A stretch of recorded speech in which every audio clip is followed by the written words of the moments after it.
back.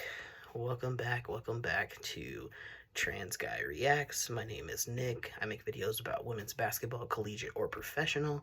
And today I'm going to talk about the WNBA games for Thursday, August 15th. I'm in a new location. I am currently in Guatemala. I'm in a closet because this is the best place I can record right now. So you're gonna see my arms. I'm gonna be swinging them probably a lot. I'll try not to be as distracting, but this is what it is. So today it's Thursday, right? Last Sunday was the end of the Olympics for the women's basketball team, the national team, where we won gold by 1 point against France. Unfortunately, it was a really tight game. It was ugly. And really, the way that France was playing, they probably should have won that game, but things were on our side, and we were able to pull it out. Mainly because France made a couple of errors. The fact that the WNBA teams play up until the Olympics and don't have any time to practice really was not in our favor, and we almost lost that game because we didn't have any team chemistry, and there were some questionable things with the coaching in terms of like who got to play and who didn't. Namely, Jewel Lloyd and Diana Taurasi didn't play in that gold medal game, which I think was a huge mistake. Especially Diana Taurasi with her leadership, her ability to hit threes and to calm things down.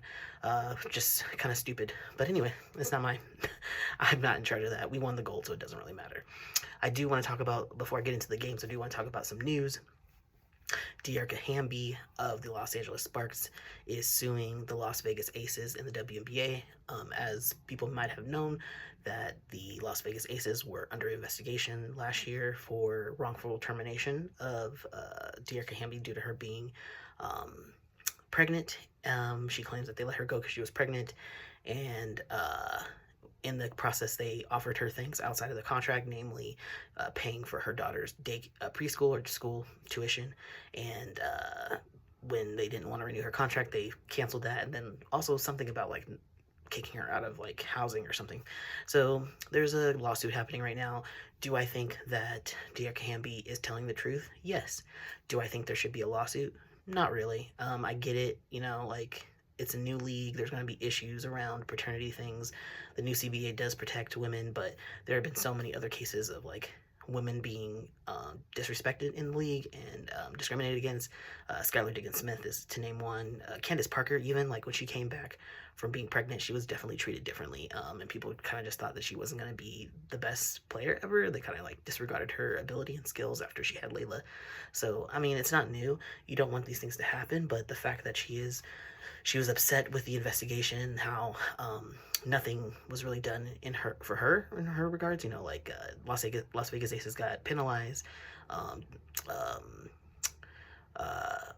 Becky Hammon got fined, and she like missed some games or something like that, but nothing else happened. So she feels like she's due more compensation. So we'll see what happens with that. I don't really think we need to do a lawsuit for this, but I think this could have been done behind closed doors through arbitration, but that's not my business. It's her right to sue. She's suing. That's what's happening. Anywho, moving on. We'll see what happens with that, because I don't know what's going to happen with that. The other things that are going on in the league, Letitia Mehier was set to active. She was kind of like, I guess, released or waived from the Dream for a couple of weeks, for a month or so. Jakia Brown-Turner was released from the Washington Mystics. Monique Billings and Odyssey Sims were released from the Dallas Wings because Maddie Siegrist and Jalen Williams did come back from their injuries. So Monique Billings and Odyssey Sims were on a hardship contract, and it's crazy because they were like contributing to the teams really well, especially Odyssey Sims. She was doing like 17 points a game or whatever, but it's a hardship contract and they can't afford them, so they had to let them go, which I think is awful. But big loss. I think any team would be crazy not to pick them up, so I do see them getting on a roster soon. So we'll see what happens with that. The games for today, 2 of the games started at the same time, which is super annoying. And this is always how it is, pretty infuriating. So the first game was the Phoenix Mercury against the Chicago Sky. Beck Allen was out of the game for the Mercury. She had pulled her hamstring right before the Olympics, unfortunately, so she wasn't able to participate with the Olympics. So she was out that game, and she was out this game. Kennedy Carter was out for the Chicago Sky. She had an illness, so that was pretty big. Rachel Bannum was her first game after being freshly traded to this guy from Connecticut right before the Olympic break, literally during All-Star, right before the All-Star game. Marina Mabry was the trade that left the Sky and went to Connecticut, so big shuffle that. Rachel Bannum played decently well in this game, so that's good for them. But the Phoenix Mercury returned right after their games in the Olympics. They didn't even go to Phoenix. They went straight to Chicago to prepare for this game, which is so wild. But yeah, Kalia Copper, Brittany Griner, Diana Taurasi all came right after the Olympics. That's what it is. So in terms of the game, Brittany Griner was killing Camila Cardoso. The Rook just couldn't handle Griner. She did what she could, but she's a rookie and she has a lot to learn in terms of grinding of defending Griner. So Griner was just doing what she does. The Mercury were really running it in that first quarter. Diana even blocked a shot. I was like, damn, look at Diana doing shit. But I did notice that once the Sky started speeding up, they made plays, but there were just too many quick shots, not enough passing, and then Kalia Copper did what Kalia Copper does. She is, according to according to Asia Wilson, that bitch, and she was that bitch tonight. They killed the Sky in that first quarter. You can see the Phoenix were kind of back in their normal roles, as opposed to being in Olympics where they weren't playing their normal thing. They look good. They're making easy shots, continuing this well into the second quarter. They were up 22 points by the halftime, which was crazy. And I would say that not having Marina Mabry was definitely showing in this game. They didn't have anyone to shoot outside the perimeter. All they really had was Angel Reese inside, and they would just Phoenix would just collapse onto Angel, triple, double, quadruple team her, and she couldn't get any shots off. So it is what it is. In the third quarter, Diana gets a technical foul, but Angel Reese ends up getting her 10th rebound early in the third quarter, but still the Mercury are dominating the Sky. Kalia Copper gets a technical foul at the end of the third quarter because she was frustrated. She got fouled. She gets the call for the foul, but then as soon as she gets the call, she's frustrated and she kicks the ball and she basically kicks it at the referee and hits him in the ankle, and he immediately teed her up. So I don't know why she even did that. She got the call for the foul, so I'm not really sure what that was about. In the fourth quarter, DT did this crazy behind the back pass to Griner. It was really nice, and both of them were playing really well that evening. I was quite surprised. And of course, Reese got her double with 5 minutes left in the fourth quarter. But the Sky do lose pretty big, but it's not from a lack of effort. It's just the Mercury were just making their shots, and despite even the technical fouls, they still were just getting it done. The score was 85-65. They won by 20 points. Jesus Christ. On a cracker. Okay, so for Chicago Sky, Angel Reese, of course, she had 11 points, 15 rebounds, 2 steals, and a block. Camila Cardoso had 10 points, only 5 rebounds. I expect more from her for that. Rachel Bannum had 7 points. Michaela Onyenwere had 5 points. Dana Evans had 14 points. It was a pretty good night for Dana Evans. Now that Marina Mabry is not there, it was a pretty good night for her. With Phoenix Mercury, Kalia Copper had 29 points. Crazy. Brittany Griner had 23 points, 9 rebounds, 5 blocks. Okay, 5 blocks, 2 steals. Diana Taurasi had 11 points. She had a pretty good night. 2 blocks for her, 1 steal. And Celeste Taylor had 6 points. Not too bad for her. Sophie Cunningham had 8 points, 7 rebounds. Pretty good night. But it was mainly Kalia Copper, Brittany Griner, and Diana Taurasi. Those 3 really kind of pulled it together as they do. Now on to the second game, which was on at the same time, which was the Washington Mystics versus the Minnesota Lynx. Bridget Carleton played for in the Olympics with Canada. Alana Smith played for Australia. Nafisa Collier, obviously for USA, just coming back from the Olympics. On the Washington side, you had Jade Melbourne playing for Australia, Julie Van Loo playing for Belgium, and Aaliyah Edwards playing for Canada. They're all back from the Olympics. So many people were in the Olympics. Oh, and Cheryl Reeve, the coach, obviously, was in the Olympics. So, and also you have Nafisa Collier back for the first time because she was out with plantar fasciitis right before the Olympics. So she was out like 5 games before that. So this is her return. Also for the Mystics, you had Shakira Austin and Brittany Sykes were back.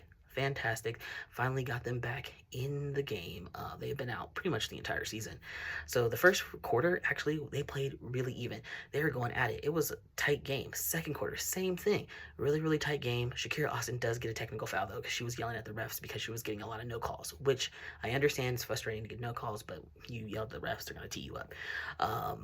And the Mystics do have a little bit of like distance in the second quarter, but they start making a lot of moving fouls and end up at the end of the half even.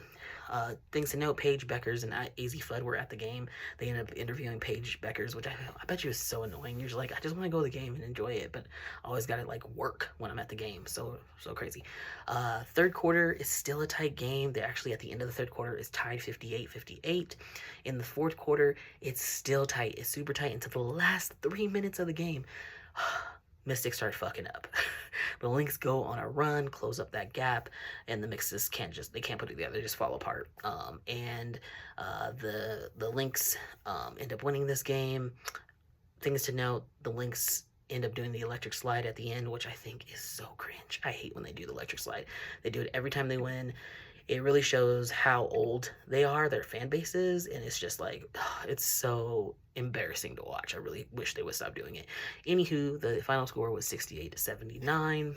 Let's check out the box score for the Washington Mystics. Ariel Atkins had 12 points. Brittany Sykes had 11 points. Aaliyah Edwards had 9 points. Jade Melbourne had 10 points. They were like pretty evenly scoring. Kaylee Samuelson had 7. Like, they were doing what they could do. Shakira Austin had 9 points and 10 rebounds. She almost had a double-double, coming back her first time since the season started, basically, and almost have a double-double. It's pretty fantastic, but it just was not enough. Minnesota Lynx, Nafisa Collier had 17 points, 12 rebounds. Wild. Alana Smith had 12 points, 8 rebounds. Kayla McBride had 12 points. Courtney Williams had 14 points. Dorka and Natisha had 7 points. So it was pretty good showing for the Lynx. They played really well. Now, the final game. That started 1 hour after these other games, okay? So just really crammed together. I do appreciate, though, that the first game was on Prime. The Chicago Sky Mercury game was on Prime. The Minnesota Lynx and Washington Mystics game was on ESPN3. And then this Los Angeles Sparks versus New York Liberty was on ESPN. Unfortunately, it was a blowout. Okay, it was, whoa. So you had Stewie, Brianna Stewart and Sabrina Ionescu coming back from the Olympics, as well as Niara Sabli and Leona Fibic. They played for Germany. So on the New York side, those were the Olympians who came back. Also, Sandy Brondello, she was a coach for Australia. That's note. For the Los Angeles side, you had Stephanie Talbot for Australia. De'Erica Hamby played on the 3x3 team, and Kurt Miller, the coach, was a part of the Olympics team, and Kia Nurse played for Canada. All of them came back for the Olympics. Other things to know for this game, Ari McDonald was out for some injury. Cam Brink obviously is still out. She was actually on crutches still. Lexi Brown is still out indefinitely due to her Crohn's disease. And on the New York side, Benigel Hamilton is out with a knee injury. Courtney Vandersloot was wearing a face mask after she got her nose broken in a practice game a few days ago. So it was like kind of a crazy situation. People were kind of messed up.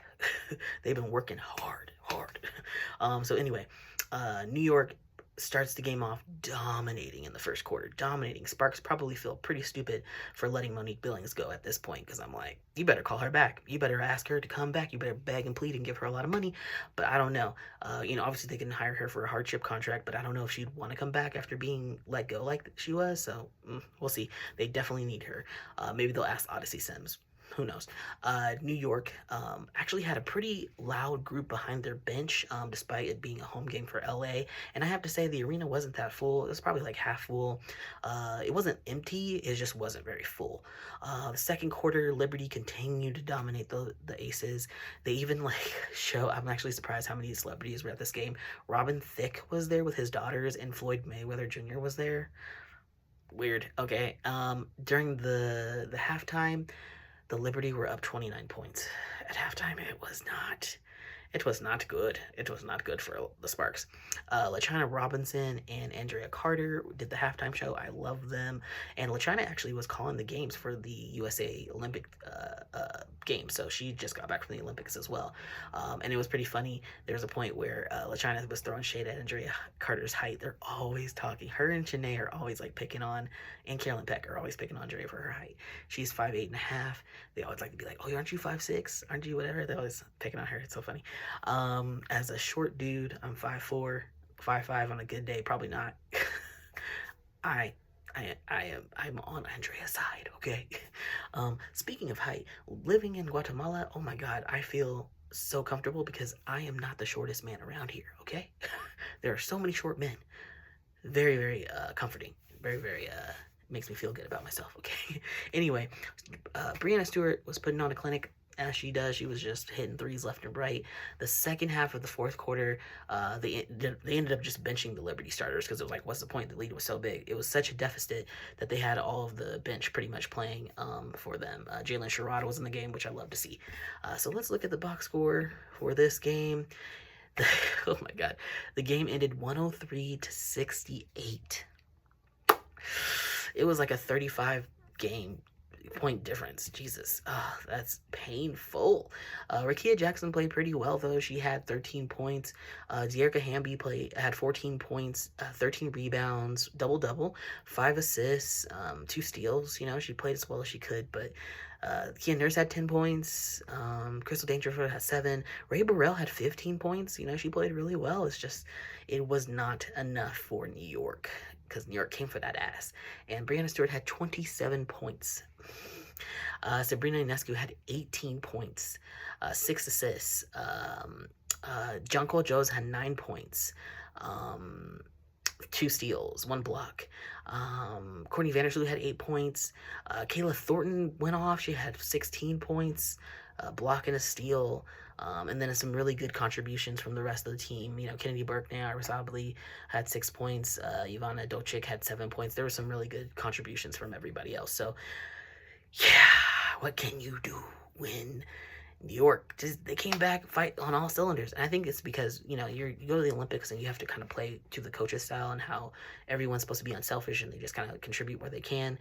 But when you come back to your own team, you know what your role is and you know what you do well and you just execute. And that's what everyone did who came back from the Olympics. They just like really executed very well. So it was a good day for basketball, but whew, some blowouts today. It was painful. So there's only 16 more games to go before the end of the season. I'm very excited to see where things head. And yeah, looking forward to, I don't know, the future tomorrow, because there's gonna be games pretty much every day, so until the end of the season. So yeah, I will see y'all in the next one, which will be tomorrow. If you want, you can like, you can subscribe, you can share. Don't have my comment sections on because I don't really care about that, but if you appreciate this kind of commentary and this kind of recap, please follow along and I will see you in the next one. Peace.